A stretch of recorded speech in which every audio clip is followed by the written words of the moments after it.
Memory transcription subject, Onzo, your toll technical specialist.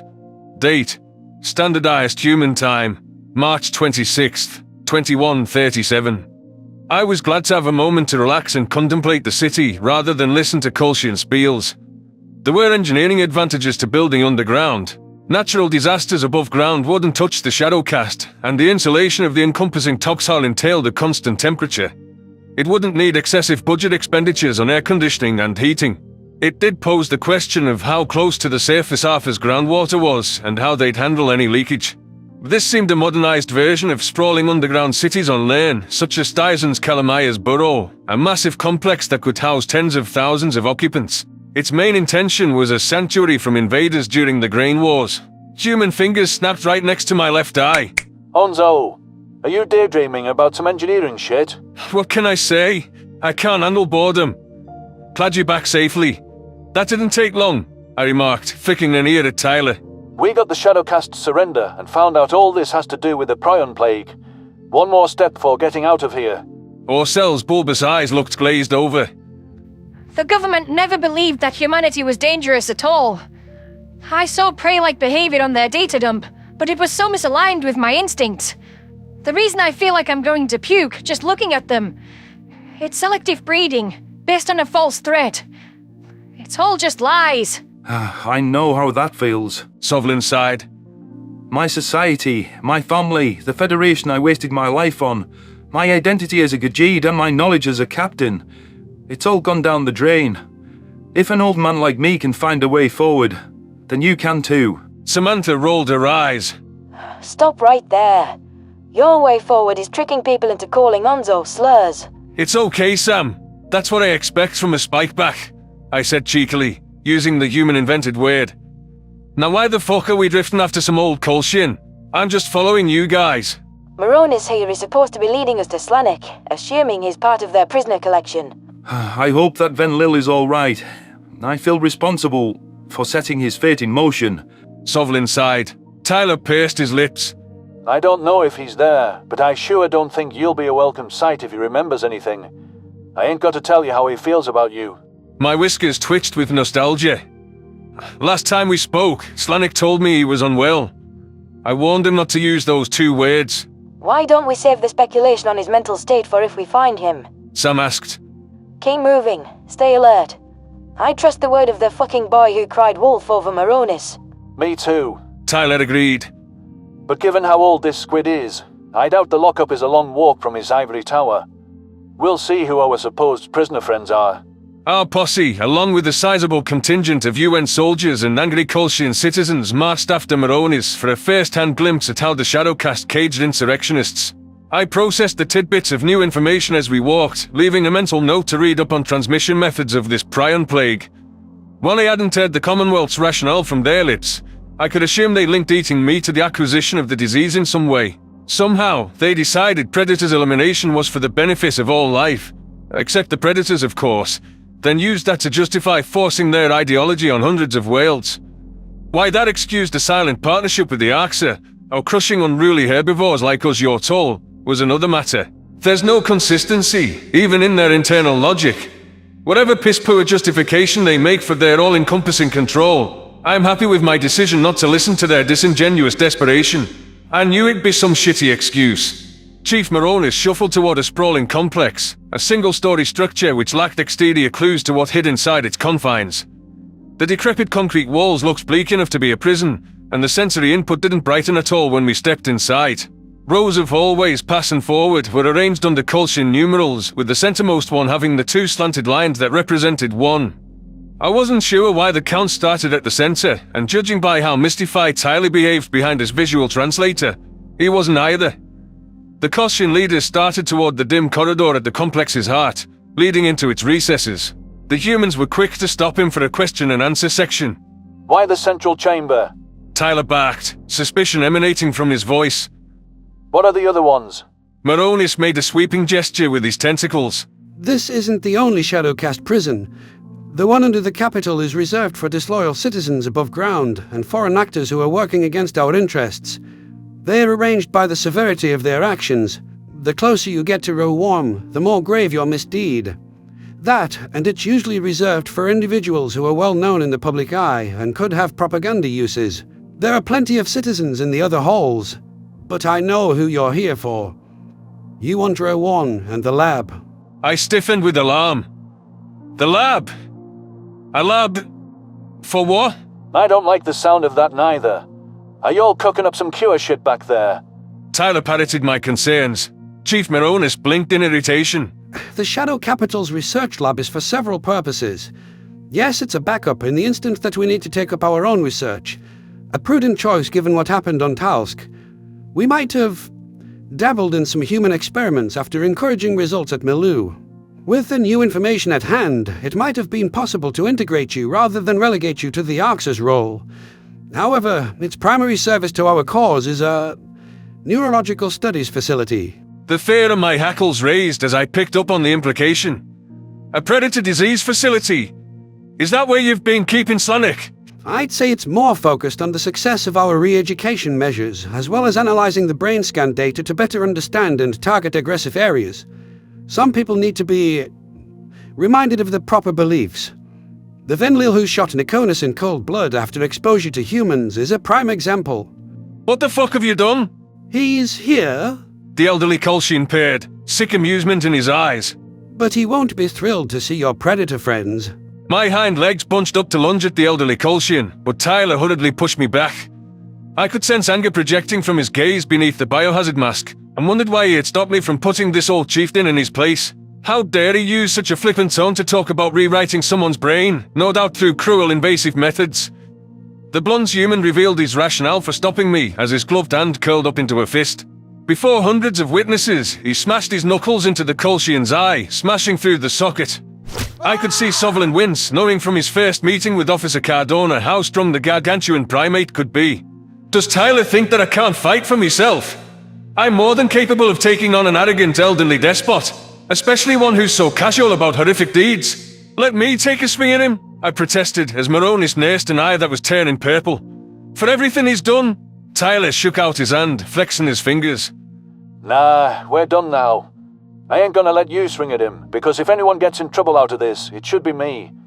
That was for Marcel and for Slanik. Don't you ever mock him again. To be clear, we will come back for everyone wrongfully detained here. Take us down to row 1, and try to learn some empathy on the way. Orcel turned to Sovlin. I thought you said the humans weren't gonna attack without warning. The Gajid chewed at his claws with the discomfort. The chief deserved it. I don't disagree. He threw away countless Kolshian lives. I'm pissed at him too. I just want an honest answer about how high their threshold for violence is, so that I don't say anything that provokes an assault. Unless you torture their friends, you're fine. Tyler saves his beatdowns for special cases. Samantha rolled her eyes. But if I threw a right hook at a prisoner, I'd be unhinged. Well, I knew Slanik and Marcel, and I have a better right hook. Tyler said. Tell yourself whatever you need to sleep at night, but you don't have a boxing career in your future. Now make that Kolshian sot get his ass in gear. I give the orders here. But get the fuck moving, Maronis, or I will let Sam swing at your other eye. Chief Maronis marched down the central corridor as the Terrans kept their wary eyes trained for any traps. The Commonwealth leader was still reeling from Tyler's punch. Nikonis' replacement leaned over a retinal scanner, mumbling a remark about the primates being lucky they hadn't tenderized both of his eyes. There were clicks as blast door mechanisms came loose, and it slowly creaked open to reveal the full hallway. Dingy prison cells lined both sides, with despairing inmates backing away from the bars at the sound of our footsteps. Some of the prisoners were, in fact, Kolshians, but there were a number of different species scattered in the hundreds of cells.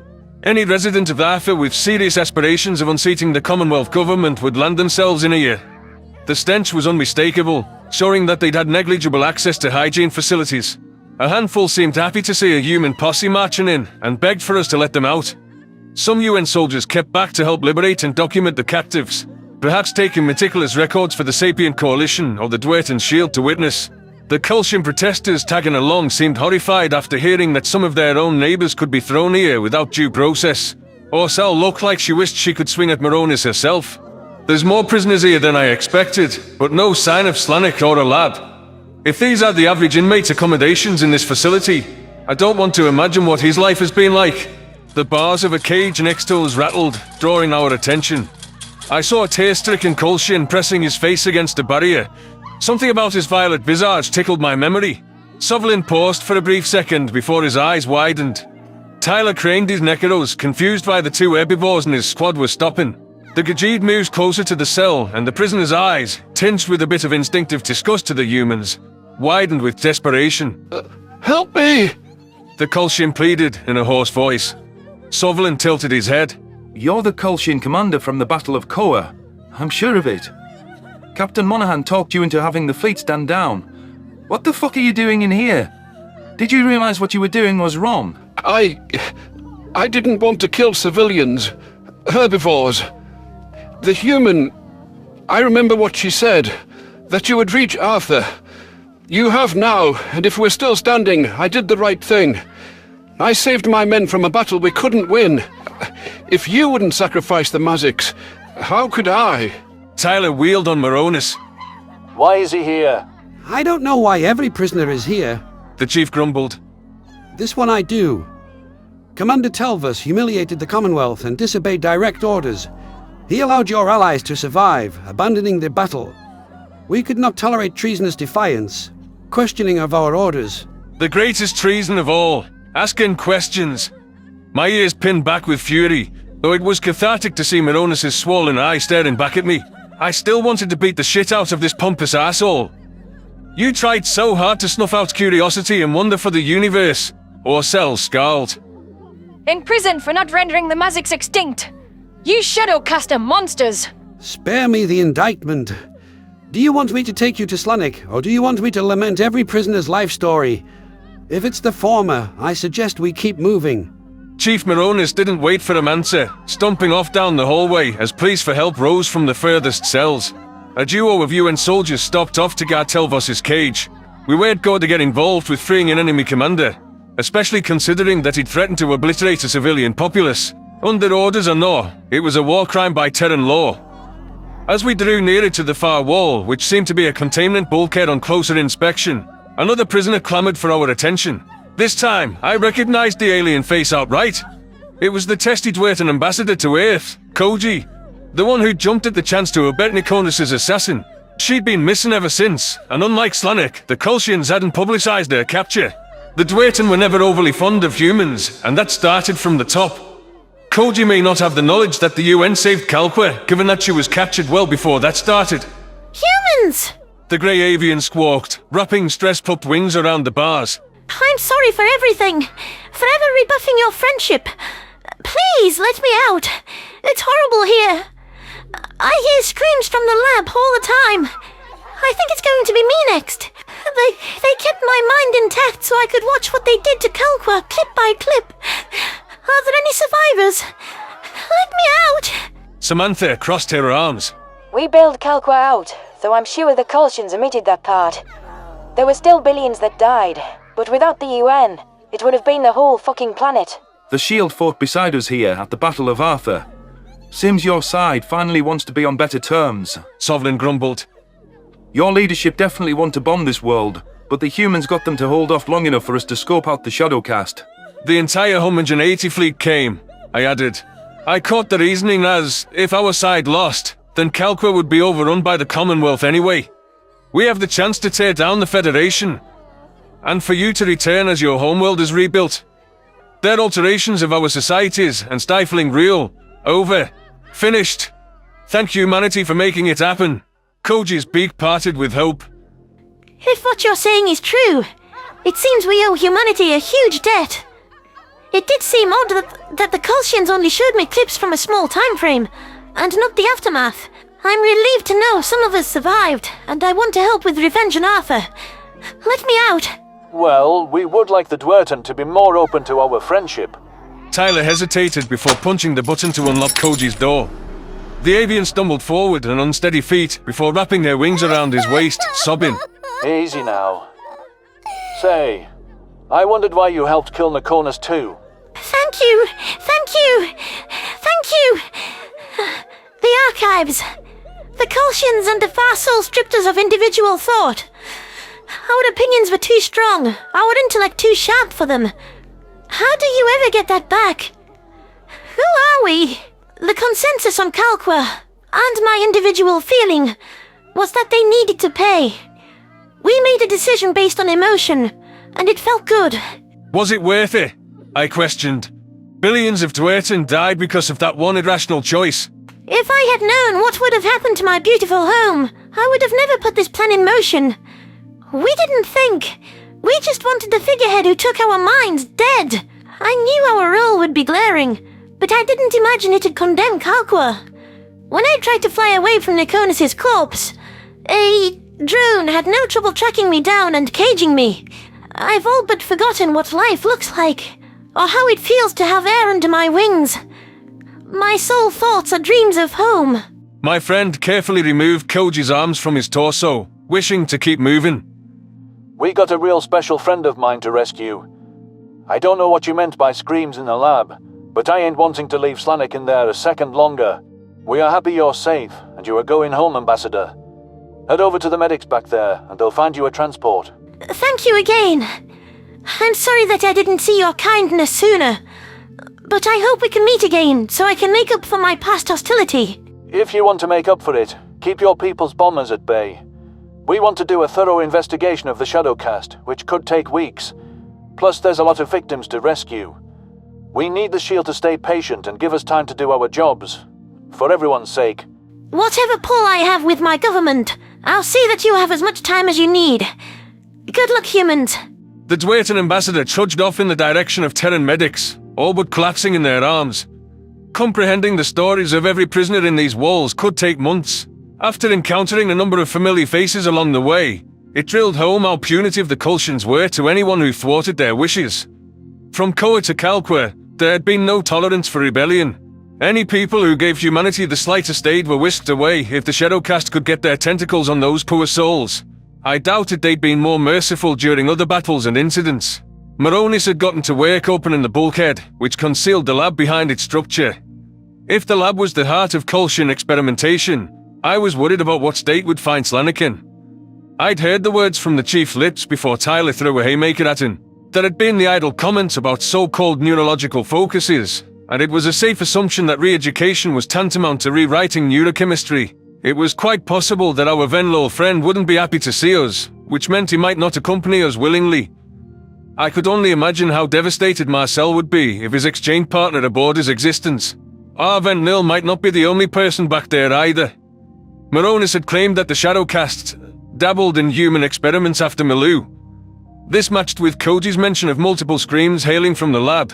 The inhumane procedures could be stretched to several test subjects for different purposes.